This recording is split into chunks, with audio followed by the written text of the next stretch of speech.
Kia ora and welcome to Workers' Voice. Spend the next hour with us as we discuss the tribulations and triumphs of building workers' rights and increasing fairness in the workplace. This show is produced by Unite Union. Kia ora and welcome to Workers' Voice. I'm Nadia Abu-Shanab and I'm your host for today. I'm an organiser at Unite Union and we're joined by a very, very special guest today. That's Ben Peterson.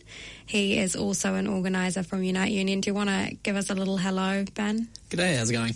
G'day. G'day, Ben. Where are you from? I'm originally from Australia, but I've been working for Unite on the South Island for the last couple of years.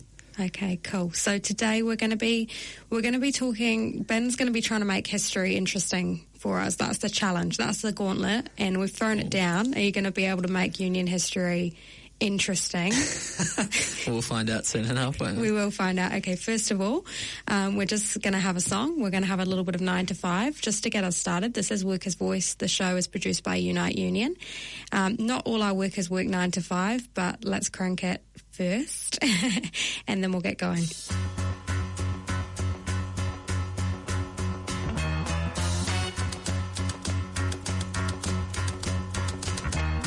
Tumble out of bed and I stumble to the kitchen, pour myself a cup of ambition and yawn and stretch and try to come to life.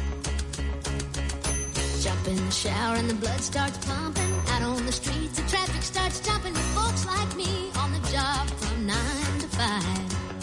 Working 9 to 5, what a way to make a living, barely getting by. It's all taking and no giving, they just use your mind and they never give you credit. It's enough to drive you crazy and you're ready. 9 to 5, for service and devotion, you would think that I would deserve a fair promotion. Want to move ahead, the boss won't seem to let me. I swear sometimes that man is out to get me.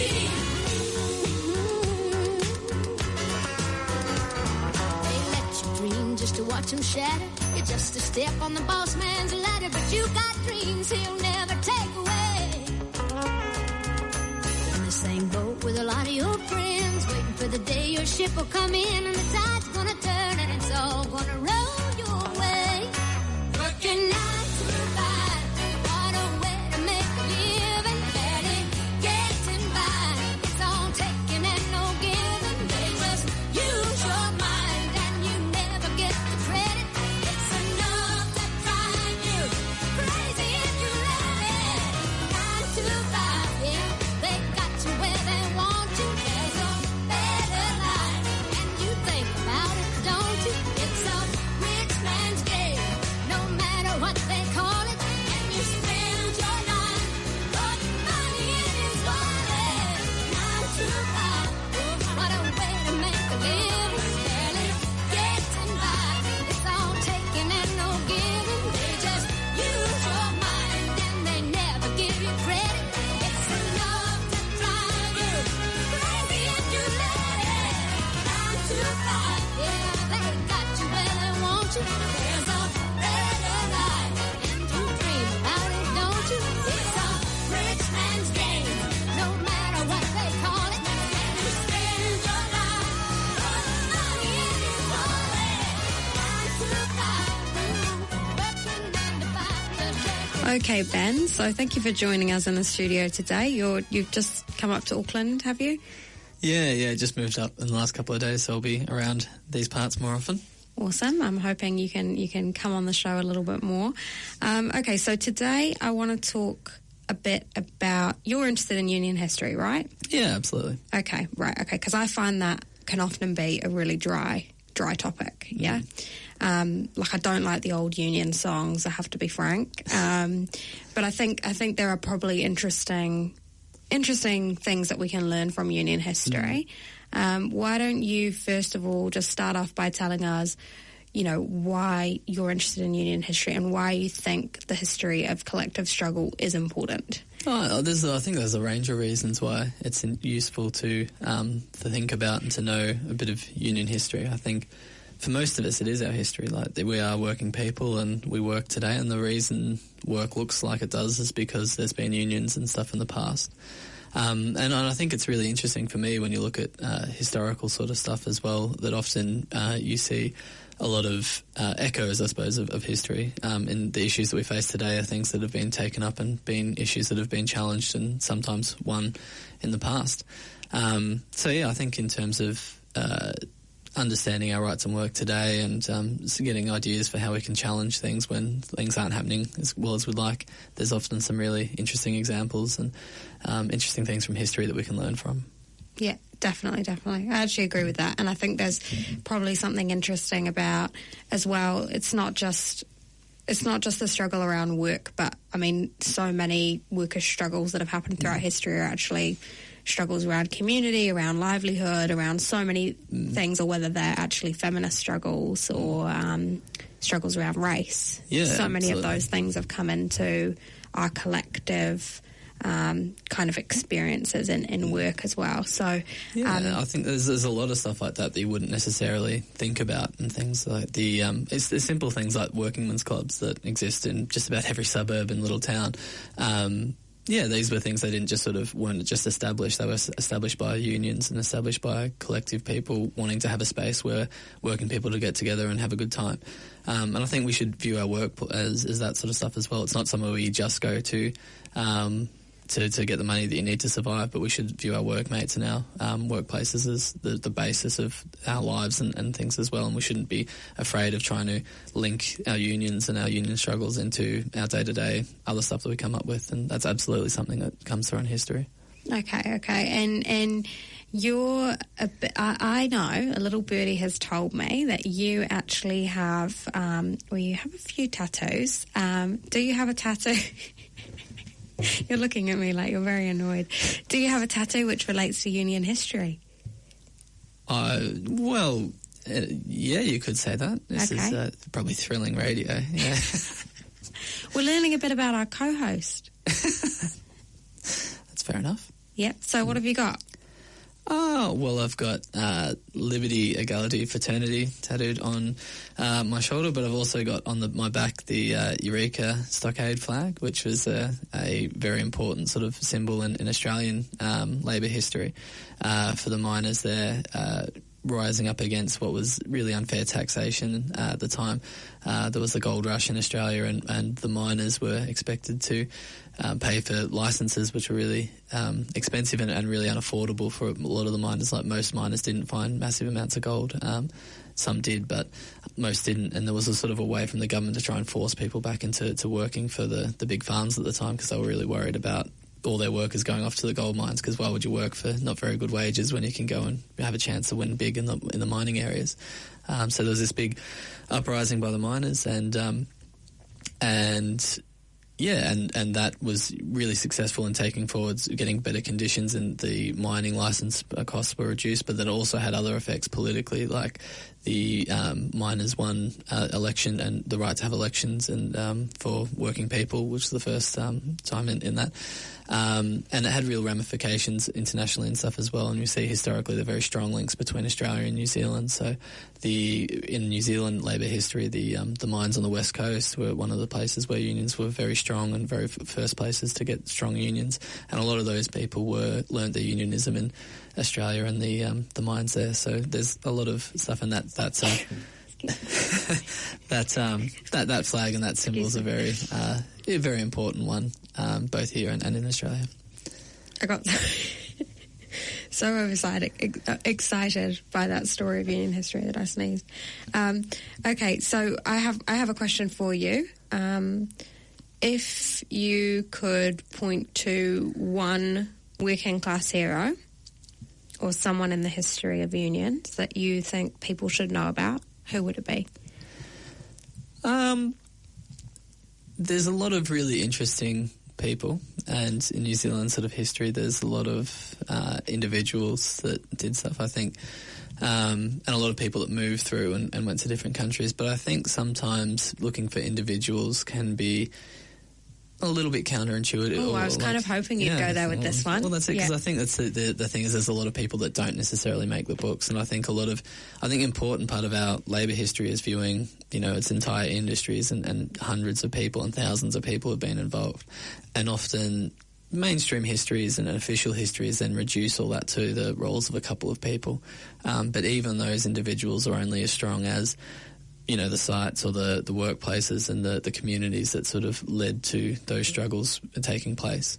So, for example, like the Black Ball strike in 1908 was very significant in a range of things for it politically and industrially and in terms of workplace rights. But that wasn't, and historically, if you read about that, you'll read about people like Bob Semple and others who went on to play very big roles in the Labor Party. But to understand that, you've got to look at the West Coast community and the miners, and there's thousands of people who you don't sort of see reflected in a lot of those histories. And I think that's important, that we should view, every one of us can be look back in history and see people that were just like us. You know, they might not have worked in fast food or at Countdown or something like that, but it was people working hard jobs and people, that collective strength, which made those famous things possible. Yeah, I think that's a really good point, and I tend to agree. You know, like everyone knows about, for example, Martin Luther King, but not many people know about the group of black women in Alabama that stayed up all night screen printing flyers to promote the first bus boycott. And so I think there's something to be said there about, you know, when we fixate quite heavily on individuals. I mean, there are definitely some amazing individuals that have done some amazing work, but they've done it collectively with others alongside them, whose contributions sometimes are kind of invisibilised, which is a bit of a shame. But so there's no one, even okay, with that caveat aside, there's no one that you'd say you think is an interesting person for people to read about, learn about, know about. Oh, there's lots of people. I think it's more interesting to look at overall struggles, because I think also individuals can play different roles at different times. So some of the people that played, it's interesting looking at like the Labor Party and a lot of their early years and the people that played really interesting roles in, say, government, or in the First World War, a lot of unions were heavily involved in stuff against conscription, against forcing people to go fight overseas. But then a lot of those people who played really interesting roles as individuals in that time, then by the Second World War, were enforcing conscription themselves. So I think it's interesting to look at the events and the things, and also if looking at individuals, it's worth having a well-rounded sort of understanding of their role and the way they change over time and stuff as well.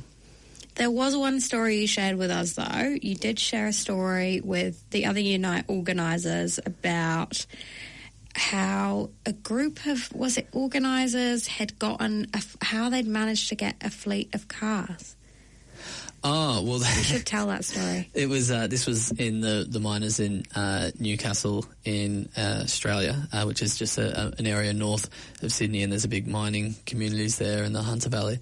And they were campaigning, the government at the time was trying to ban the Communist Party, which was very significant because lots of communists were very involved in unions, particularly in this area. And so it was a very important sort of democratic and civil rights issue to sort of stop that ban. But the campaign was really struggling because they didn't have the resources they needed. In particular, they didn't have a car.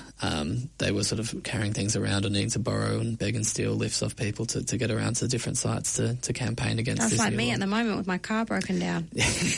Well, maybe the way they fixed it at this time was they got someone who was in the site and, old mate, I can't remember his name off the top of my head, but he intentionally got his finger caught in one of the machines and had his finger cut off intentionally, because in the union contract there was compensation for lost certain limbs, and if you lost a finger, you got about $5,000, and that was enough to buy the car. So they got together and made the decision that someone needed to lose a finger for the good of the cause, because they needed that money for a car, and that was the decision that was made. And this one bloke was the poor guy who got the short straw and the short finger as well, by the sounds of it. But that was what was necessary, and that's what got them the resources, and ultimately that campaign against those laws was successful, and they were able to stop them coming into place, which was really significant.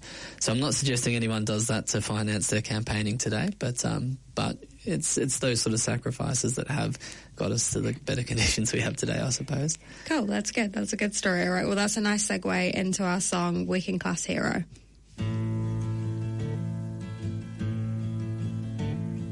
As soon as you're born, they make you feel small. by giving you no time instead of it all. Till the pain is so big you feel nothing at all. A working class hero is something to be. A working class hero is something to be. They hurt you at home and they hit you at school. They hate you if you're clever and they despise a fool. Till you're so fucking crazy you can't follow their rules. A working class hero is something to be. A working class hero is something to be. When they've tortured and scared you for 20 odd years, then they expect you to pick a career.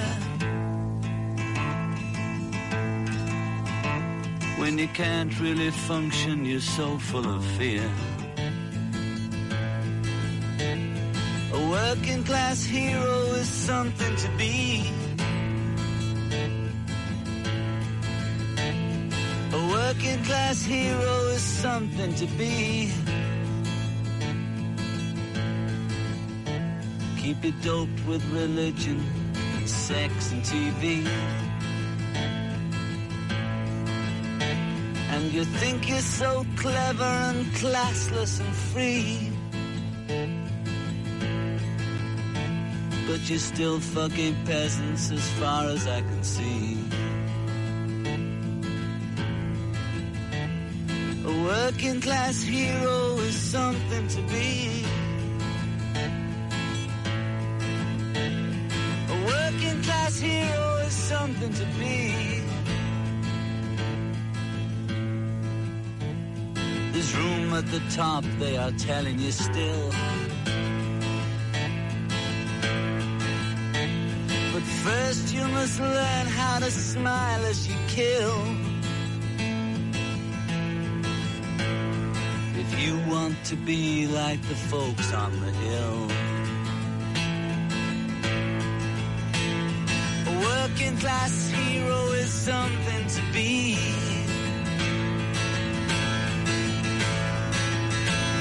A working class hero is something to be. If you want to be a hero, well, just follow me. If you want to be a hero, well, just follow me. Okay, so Ben, you're from Australia. Now, when I usually think about Australia, what do I think about? Racists. No, there are sort of like competing or overlapping histories within Australia, I guess, of interesting people doing interesting things and interesting struggles, but also there's a lot of other things about Australia that we know about and from a New Zealand perspective, sort of dislike. Can you kind of talk to us a little bit about I don't like the tendency for us always to be like, oh, we have to learn things from Australia, because I think Australia can learn things from New Zealand struggle. I think that we can learn things from international struggle everywhere. But is there anything in particular that you think, having seen in Australia or even something historical, that you think is relevant to where we are now and where we want to go? Yeah, I think there's lots of overlapping histories. I think it's really interesting historically in terms of union stuff. There was a lot of people moving from Australia to New Zealand and vice versa. And I think you often see that when we look at sort of class histories rather than national ones. We do see that as a lot as well. Like people, a a lot of radicals throughout history have started off in one country and had to leave there because whether it was through unionism or political activism, they had to become exiles and they moved somewhere else and get involved in the movement there. And I think it's important for our part of our history as in unionists to sort of have a very international perspective and and recognise that taking up issues in one place has real ramifications elsewhere. And we even see that today, like the Arab Spring sort of phenomenon sort of spurred stuff in Greece and in Spain, and then Occupy movements here. And not that all these things always lead to sort of successful stuff, but when working class people stand up in one area, that inspires people elsewhere. In terms of that being said, we do have national histories and stuff like that are specific to people and places and times. And in Australia, I think there's like a range of things. I think, there's sort of a very strong fight for the 8-hour day and stuff like that, and the sort of things which are very similar to New Zealand. So what came before the 8-hour day, do you know? Well, there was not many hour days, was there, before 8-hour days. I think as I'm sure all of us, or a lot of us are aware today, that bosses often want you to hang around for a few minutes after your shift just to help out for a few extra things and get that little bit of extra work. But before unions and before we'd organised and won the 8-hour day as a sort of standard thing, there was no sort of like limits to what you would be expected to work, and you'd be paid by the day, and that would be sort of from sun up to sundown, and to sort of claim that ownership over your right to actually have time off to spend with family and friends and rest and do other things or study or whatever was a very important thing, and that was only won by people getting together and being organised and saying, actually, enough's enough, we're going to work 8 hours, and then we're going to have, well, the old slogan was 8 hours work, 8 hours rest, 8 hours play. And that's a pretty good thing to aspire to. I think it's something we need to think about more, because increasingly today, because wages are so slow, we'll sort of see a lot of people. I know a lot of our members in fast foods work 2 or sometimes 3 jobs to get the money to make do. Part of that is we need to expect more and get the companies that employ us to pay proper wages, and then also need to make sure that other companies that are selling things to us aren't ripping us off. But it's something it's been achieved in the past, and we can achieve it again. Yeah, no, I've heard recently that in Sweden they've... it's actually not... I mean, it's a bit of a deceptive thing when you see the meme, but apparently they've got a 6-hour day going for some people now, 6-hour working day for certain groups. But when I talked to my Swedish friend about it, he said it's not for everyone. It's just for certain sectors and certain things. But, certainly, there's arguments to be had there, and even just at its core, that thing about, well, we don't want to spend all our lives at work, One of my members was in trouble recently, and just for taking leave to spend time with her family who was sick, and she was asked, look, what's more important to you, your family or your career? And she sort of said, look, actually, the only reason I'm really here is to sustain the life that I need for my kids. So, it's sort of this thing, this pull of, you need to be here all the time. This needs to be your entire life. And I think that's an internal kind of tension, right? That we want to be like, actually, we have lives. We want to spend times with our family. We want to enjoy ourselves. We want to be able to live off the wages that we make, and so on and so on. So in terms of Australia, is there anything else that you think is, particularly significant? So the struggle for the 8-hour day. Anything else? There's a range of... Because they have good, like, generally. I mean, there's an onslaught now, but sort of better work rights in Australia than we do here, do you reckon, at a base level? It's different. There's a lot of... So Australia's got a system called the award system, where there's basically minimum wages set by industry. So the minimum wage for a retail worker is different to the minimum wage for someone who works in construction and stuff, and that's legally enforceable. And that's a system that did exist in New Zealand up until 1991. And the positive, and then at that point, that's when the National Party at the time, that were in government, and introduced what was called the Employment Contracts Act, which removed these these systems. Why that was important is because it meant that like unions and when we had workplace organisation, it was able to extend conditions across a whole industry. So where unions are strong if it was dangerous work and that sort of stuff, for example, then unions and where workers were well organised, they were able to make sure that there was across that whole industry, everyone got protected by appropriate conditions and stuff. And because that was sort of set by government with input from unions and stuff, they were able to then improve that and make sure that that kept up with inflation and stuff like that. Since that's gone, and since it's just been in New Zealand, it's just all been completely removed. It just means there's this race to the bottom, and it means that, say, smaller work sites will pay less, and then that helps force down an entire industry's sort of wages and pits people against each other, and it removes that sort of protection. In Australia, there's still the award system. It's perfectly possible for governments to organise like that and to our industries to be organised like that. And I think it's worth keeping in mind because it's in New Zealand, there's companies always tell us, it says in Unite all the time that there's not much money and the fast food companies aren't making much money or whatever. But when you look at Australia, it's the same sort of situation, but the wages are 20% more, 25% more.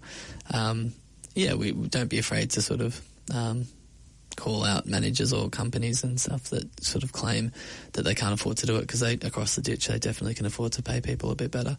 Yeah. And it comes down to whether or not we can enforce that on them. Yeah, definitely. And so what about, because also in Oz there's things like penal rates, right? So if you work on the weekend, there's a recognition that, you're probably spending time away from your kids that may be in school or whatever, and that you get some kind of extra money for coming in during that time that's outside of normal work hours. So it's penal rates on the weekends, that's right? Yeah, penal rates on weekends and overtime sort of stuff's a lot more structured in Australia than it is here. So if you work more than a 40-hour week, you do get your overtime. And then these things are really important and good. There's some stuff that's better here than in Australia. So in Australia, if you're casual, you don't get paid your holiday pay. But you have to get a higher rate. But you do get a higher rate. So there's different sort of things. There's some stuff that's better in New Zealand. I think arguably like the holiday rate is, or holiday pay is one aspect of that. But I also think, some stuff around union organising is slightly stronger here than in Australia. But I think it comes down to, and I think one of the lessons in Australia, even though it is a bit better than it is in New Zealand, the trend is down. And so the government at the moment in Australia is trying to attack the penalty rates. Yeah. Wages have decreased as proportionately to profits in Australia as it has in New Zealand. Inequality is on the rise there as it is here. In all cases, it comes down to what we can fight for is the sort of the conditions that we get. In Australia, the fought for and some of the unions have been able to defend things a bit better than they have here. But to change that balance of forces and to change that balance, if we can get unions stronger here and more organised people here on our side of the spectrum, then we'll get better conditions as well. Definitely. All right. We're going to move into our next song now, which is Gil Scott-Heron, Home is Where the Hatred Is. I love this song.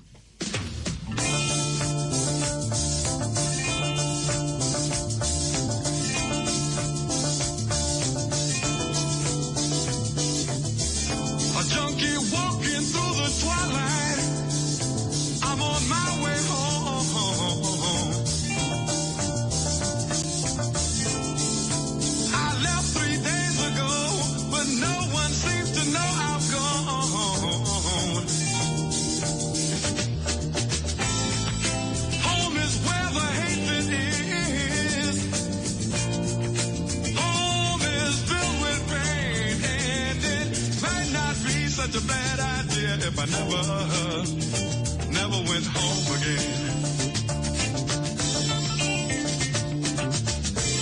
Stand as far away from me as you can and ask me why.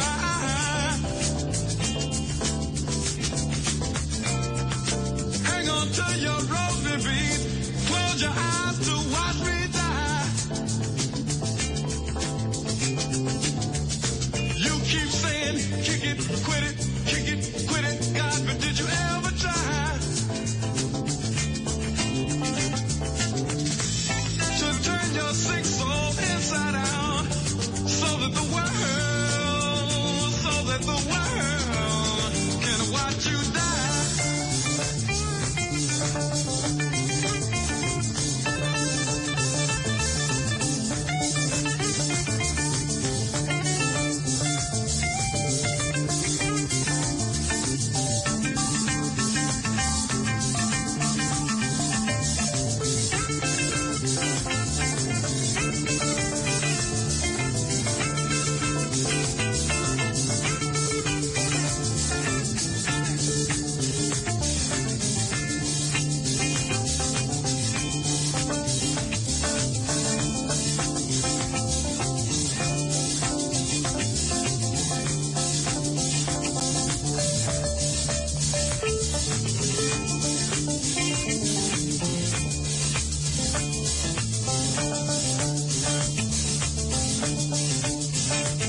now with my silent screams.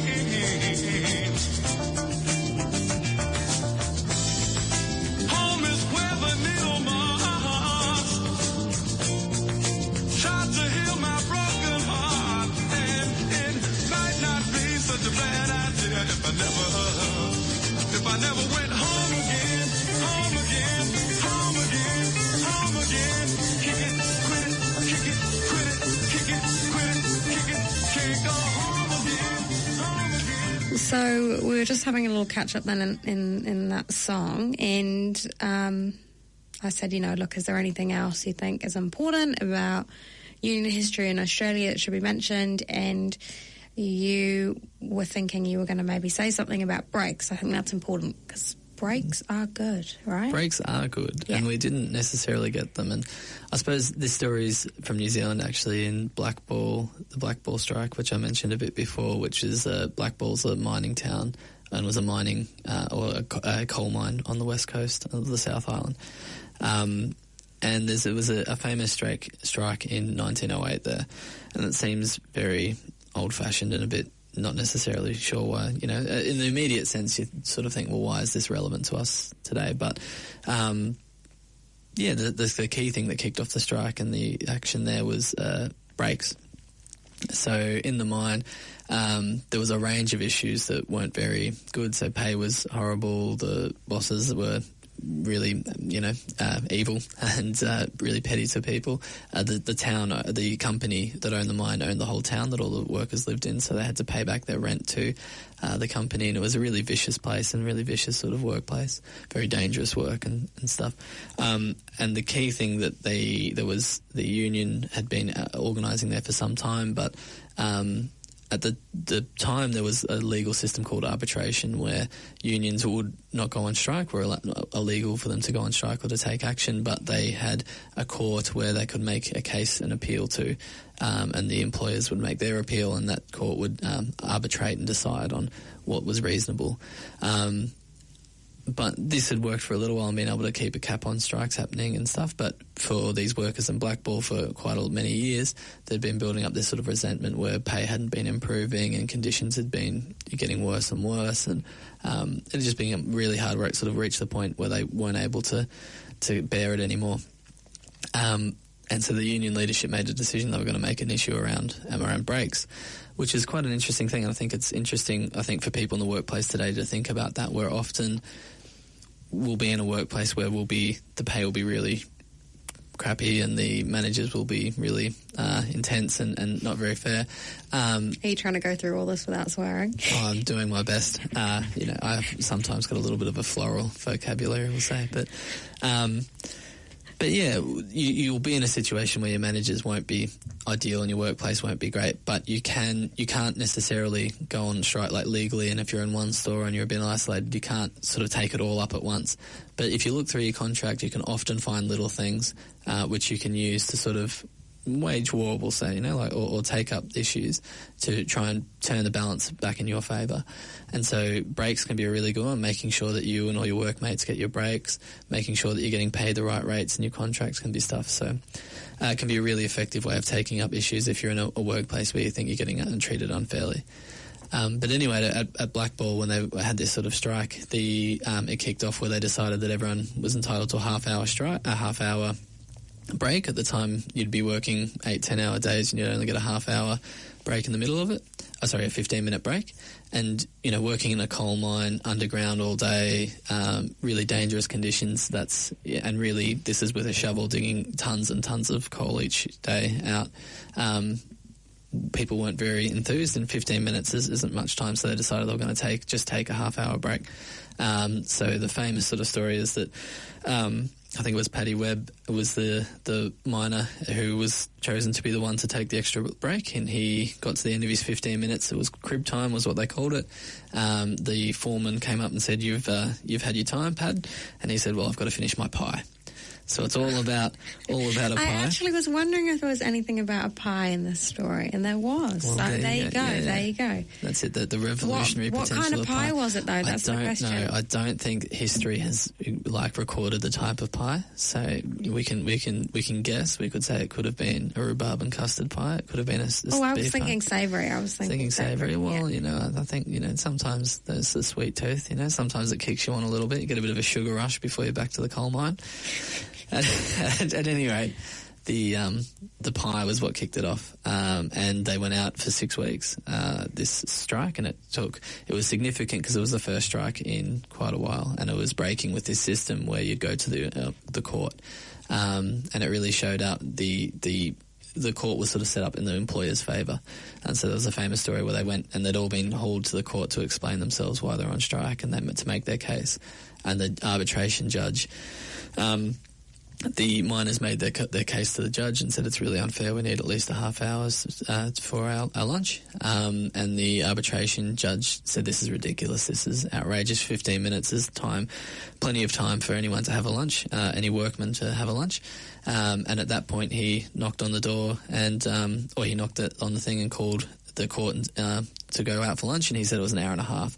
Because apparently judges need an hour and a half, but a coal miner only needs 15 minutes. Of course they do. So yeah, it was an interesting sort of thing, and it was about breaks. But this is how we've got breaks today.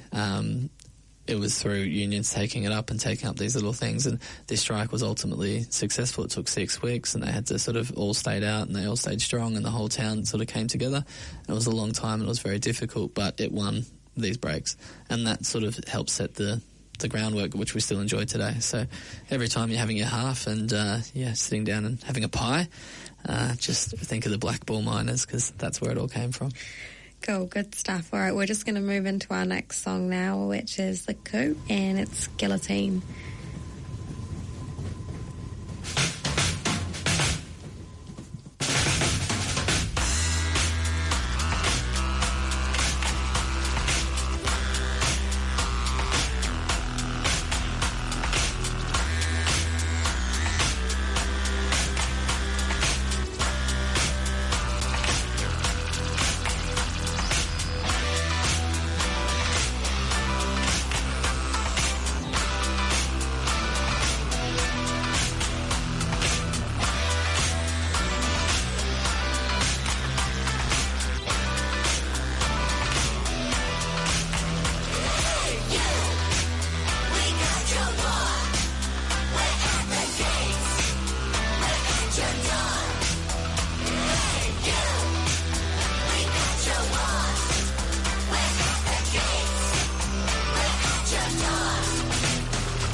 Turning bullets in the gold. They got the hookers turning tricks in the cold. And every time the police kicks in the dough, an angel gas breaks dips in the O. And even if a D-boy flips in my O, it ain't enough to buy shit anymore. Sleep in the doorway, piss on the floor. Look in the sky, wait for missiles to show. It's finna blow, cause they got the TV, we got the truth. They own the judges and we got the proof. We got hella people, they got helicopters. They got the bombs and we got the guillotine. We got the guillotine, you better run. We got the guillotine. We got the guillotine, you better run. We got the guillotine. We got the guillotine, you better run. We got the guillotine. We got the guillotine, you better run. Talk about our show. Be about our show. Talk about our show. I just spit the dope lines. I don't snort them. Tell the boss to call police to escort them. You don't ride out them lines, you just quote them. Get offline, plug into this modem. No, you can't outquote them. The rules are still golden. On the jewels we holdin', if we guard, not scroll 'em. If you press the ear to the turf that is stolen, you can hear the sound of limitations exploding. Please, sir, may we have another portion with children of the beast that dodge the abortion. Neck plate firm between the floor and the portion. When shut your shit down, don't call it extortion. Caution, we're coming for your head. So call the feds and get files to shred. Every textbook read said bring you the bread. But guess what, we got you instead. We got the guillotine. We got the guillotine. You better run. We got the guillotine. We got the guillotine. You better run. We got the guillotine. We got the guillotine. You better run. We got the guillotine. We got the guillotine.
Right, so that story about the black ball miners kind of got me thinking about this idea of aspirations, right? Because when you're working and you're in a certain situation, you kind of aspire to what you have, right? Or just something slightly beyond that. Mm-hmm. It's kind of hard to have ideas for something really different when it's an experience you haven't had. So, of course, you know, the judges in black ball were saying 15 minutes is plenty of time, you know, like that was the normal of that point.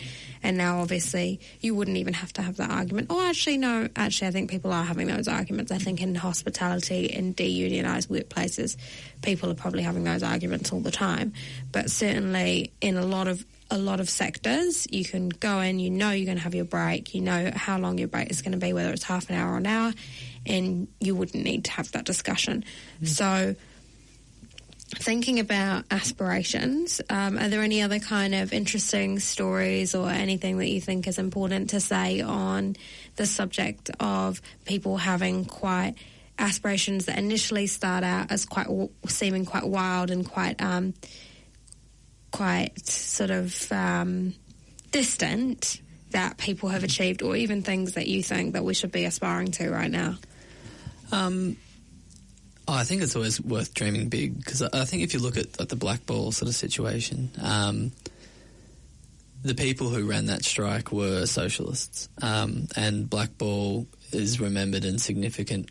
There's been lots of strikes historically in New Zealand, and it's not necessarily that significant in and of itself, but its political ramifications were huge. So the people who led that strike and the leadership at black ball then helped create the Labor Party, and those sort of militants and the people who, and then also the Federation of Labour, which was strongly influenced by really radical ideas. And so they went on strike for a 15-minute break, but it was about a lot more than that. It was about, these were people who believed that working people should run the world.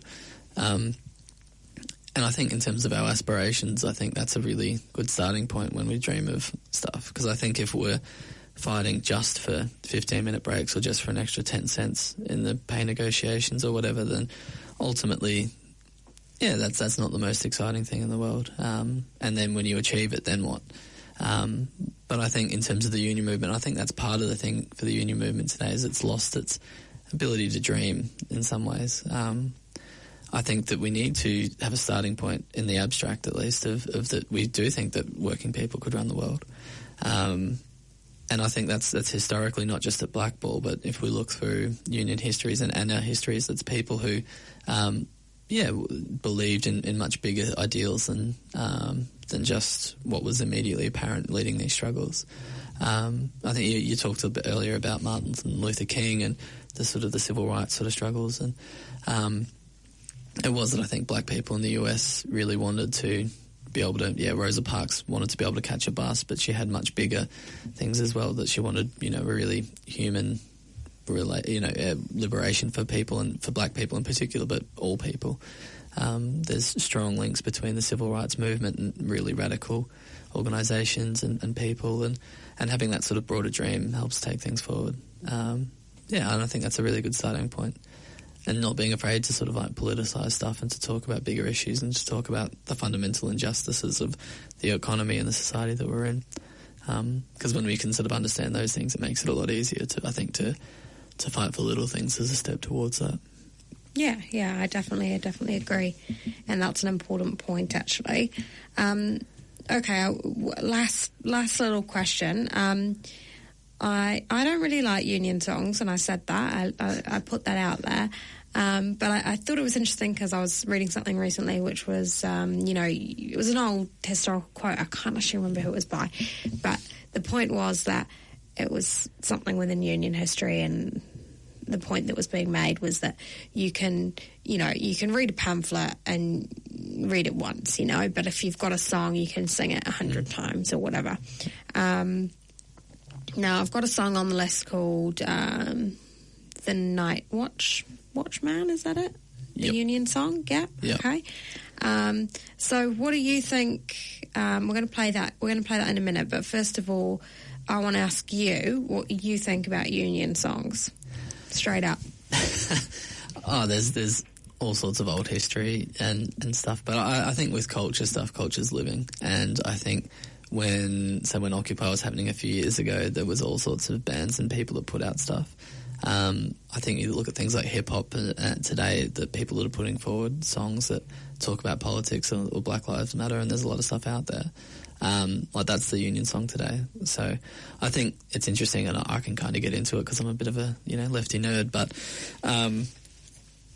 yeah, I think culture's a living thing, and I think if we're having struggles and stuff, then the culture, the artists will be doing things about it. I'm not an artist, so I'm not going to be writing any new songs, but I'll certainly awkwardly dance to them at the back of the hall. Yeah. So do you think there's a place for these sort of like historical songs? Do you think we should still be singing old songs that were being sung 100 years ago? Should we be updating them? Is that up to people? What do you reckon?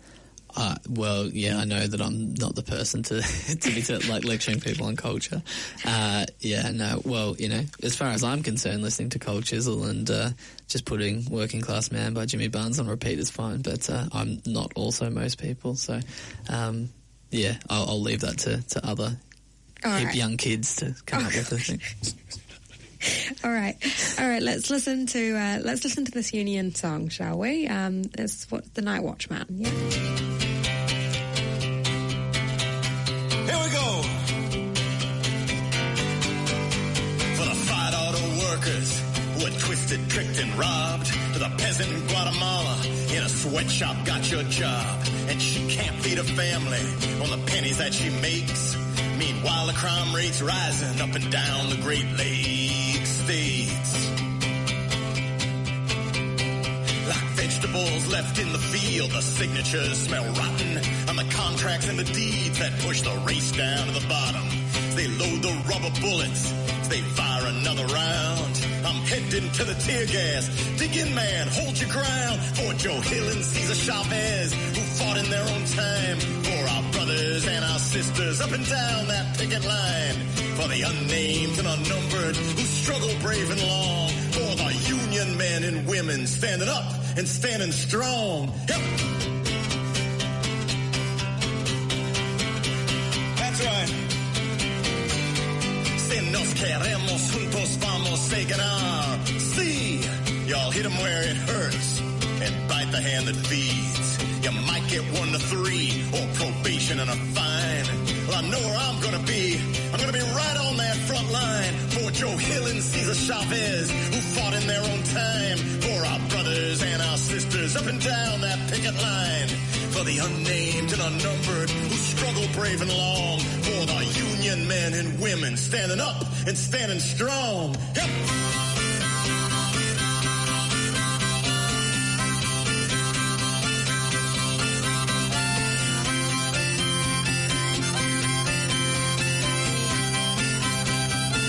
That's what I'm talking about.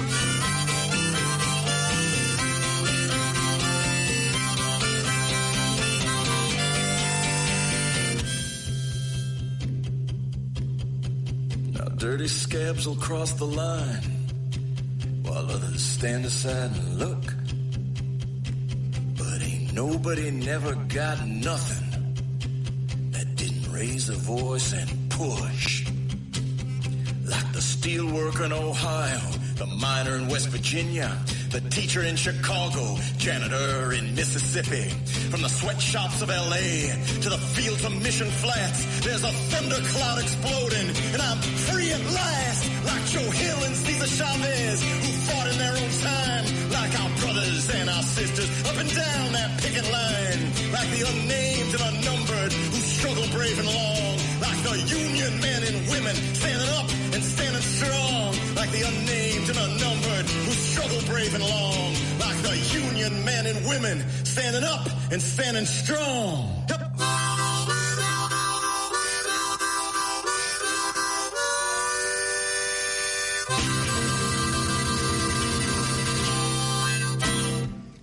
So now as an audience, people could have made their minds up about whether we should still be listening to old school union songs. I don't even know how old that song is. That's only a couple of years old. I've done it. Oops. It's hard to say, you see. I mean... That's by Tom Morello. That's the, was the guitarist in Rage Against the Machine. Oh, okay. That makes me feel bad. That makes me feel bad. No. But he went and sort of did his individual folk thing, sort of channeling these old songs. Right, so, okay. So it's still got the old school folky vibes. Yeah. So it's that sort of, those sort of vibes. But yeah, I think that's a good example. I think it doesn't need to be like either old or new. I think you can channel both. Like Rage Against the Machine, it's showing me age a little bit now, but that's relatively new and was quite cool and very political. But yeah, Tom Morello does his Night Watchman thing and goes off and gets a guitar and channels Joe Hill. So yeah, and I guess there's artists who talk about collectivism and I mean, you know, sort of struggle and stuff all the time. Yeah.